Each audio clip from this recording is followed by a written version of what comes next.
I'm now over at the Flagstaff Medical Center on a different job than the last video. I'm doing a pirate ship scene here in the kids' playroom, but I need some real nice clouds, so I'm going to use this opportunity to show you, and I want to add some things to the information I gave you on the last video. First of all, I want to show you a real convenient option for paint. I always go over to Sherwin-Williams and use these color to go quarts, $5 or $6 for paint that looks just like any of the nicer paint that I use, not designed for a finish coat or to be durable, not long lasting. Sherwin-Williams will insist that you don't use it for any kind of projects that are intended to last, but it's great for sample work because it's cheap and it looks just like the nice paint that you would buy for a lot more money. It's interior satin sheen water-based paint, just like I use for all of the murals that you see me painting on interiors. And for exteriors, I use exterior satin water-based paint. I'll use the same round top shape on these clouds, but then as I come down to the corner, rather than taper it out to a point like I did on the previous video, I'm going to round it on that edge. I want to show you how the bottom edge of the cloud is not necessarily completely flat. It'll be flatter the lower you get to the horizon because of your perspective. But as I said earlier, the more upward you go and the more you see of that bottom side of the cloud, the less it's going to be flat and the more rounded it becomes. Kind of like looking at a circle. As it's tilted sideways in perspective, it becomes an oval. The bottom of the cloud is like that, so you can see I'm making an oval shape on the bottom edge of this, and that's going to be an area that I will fill with the shadow color. Now I'll start on the first coat of the white, covering up all of this guideline.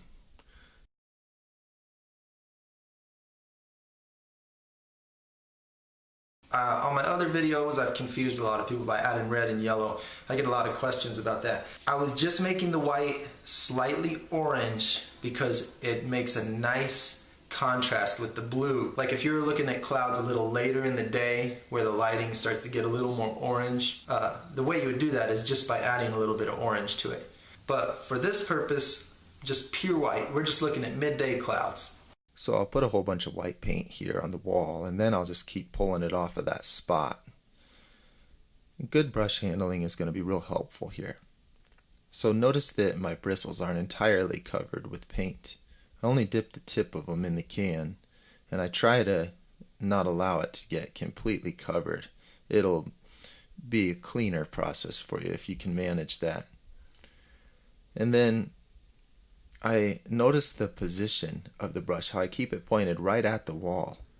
The bristles have a certain amount of stiffness to them, and if you allow them to straighten out, they get in that texture, and you can use them to create all those little puffy shapes. And then you can see that dabbing motion also. That technique of dabbing it to make the puffs on the cloud, it works real good when the bristles are loaded with paint, but as the paint starts to come out of the brush onto the wall, as the bristles are dry out, then it doesn't work so good anymore. So I keep dipping in the paint. I have to use the brush nice and wet in order to get those shapes up on the top there. And so you can see also that as I am at the upper middle of the guideline pattern that I made, that's where I'll go the furthest off of the line and break that boundary the most. As I approach the lower corners of that guideline, I stay closer to it because I want to maintain the look of a cumulus cloud that's rising up in the center where everything is accumulated. Now, just like I said, that a cloud is a cluster of shapes made up of smaller, similarly shaped clusters made up of smaller. Just like I said, a cloud is a cluster of similar shapes made of smaller, similar shapes made of smaller, similar shapes. Just like I said that on the other video, I try to follow the same pattern with all of the puffs across the top of the cloud, that I make larger clusters, and then within those larger clusters I make smaller puffs, and then those are made out of smaller puffs. You can see on all of the puffs that I've made, it's a large puff made of smaller puffs that are made of smaller puffs still, and I try to stay with that pattern across the whole cloud. Now there's going to be a lot of cuts and fast forward through this video, and I'm going to try to pack it with as much information as I can, but I'll also post the exact same footage in real time, uncut and unnarrated, so that you can see everything as it happened and follow along if you want to. Bottom edges are going to be flatter than the top edges, so I'm going to stick with that. I'm going to slightly change it, but not a lot. Up here I can make big bumps. The ones that are pointed upward can be bigger.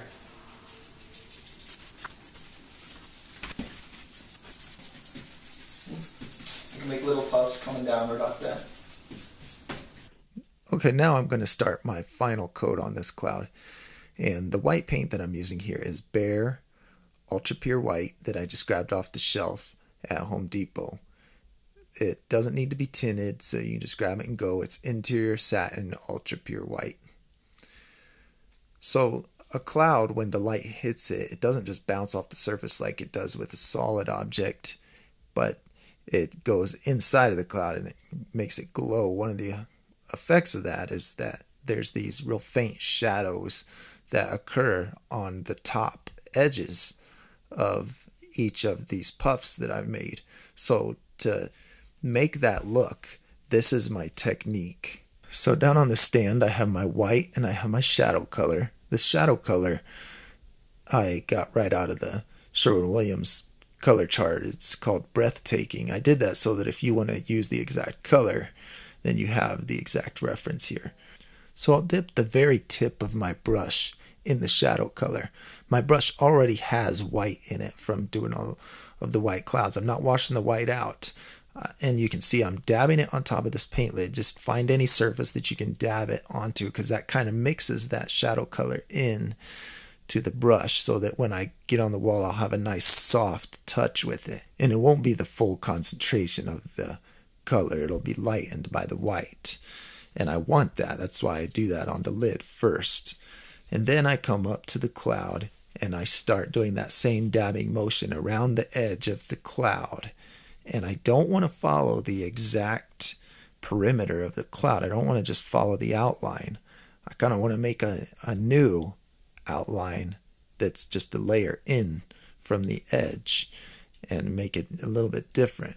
And each time I come back up and do another layer of this technique, I'm gonna do it like I'm drawing a new differently shaped border around the cloud. As I get closer to the center, I'm going to do less and less of this so that the middle of the cloud stays nice and bright. Because on a cloud, you see the most of this effect towards the edges. And also, the further I get towards the middle of the cloud as I work this technique, the more I'll make longer lines that bend in. So I'm making like larger puff patterns that are bending in towards the middle more. You know, as you're doing it right on the edge of the cloud when you first start, you're doing the part of the cloud that's bending away from your eye, so everything is tight together.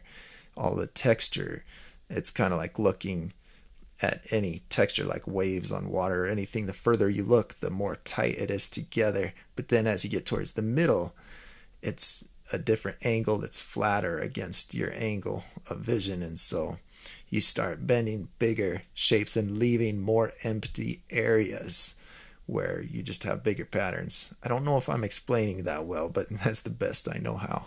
And then to do the shadow on the bottom of the cloud, you just grab the full concentration of that shadow color and just blend it into that bottom area. You remember the guideline that I made, how I kind of made the long oval shape. So just visualize a shape like that. That's your boundary area. But you're allowed to break it, and you just blend the shadow color right into this white paint. That should still be, you want it to still be wet at this point. If your paint's drying too fast on you, I like to use Floetrol. It's a latex extender that you can just just like I'm dipping in my paint, you can just put some of that in a bucket and dip into it whenever your paint starts to tack up. You brush it on a couple times and it softens it right up again. And then I use that side by side with water also. I kind of use them both. Anyway, you just blend this shadow color into there and try to bend it up and make it connect with all the little texture patterns that you already made.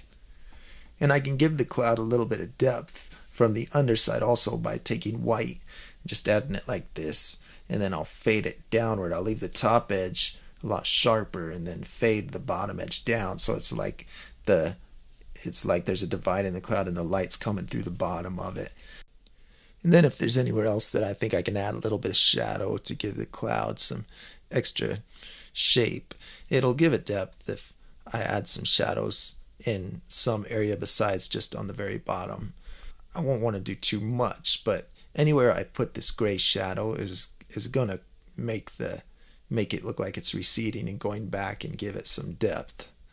Now the last thing I'm going to do in this video is I'm going to pull out a third color. The name of this color is Solitude, and just like the other, I got this one right off of the Sherwin-Williams color chart. So I'll use this for my darkest shadows, and I'll just mix it into the very bottom of the cloud. I won't use it anywhere else. I'm just going to use it on the bottom of the cloud where there's the largest mass of cloud over the top of it, so it's making the darkest shadows underneath. And I'll fade that in to the shadow color that I've already got, so that it kind of makes my cloud as a whole look like more of a 3D object when I just have that darkest shadow on the very bottom of it. So that's it for this cloud. Now that's the full detailed version. I'm going to post another video on this that's a simpler method, less detailed clouds, because as I always say, it's not in the details, it's how well you do the details. So there's always a simpler way. But have fun with this. I hope you found it helpful, and I'm going to post the full length video in real time so that you can follow along with that one if you want to.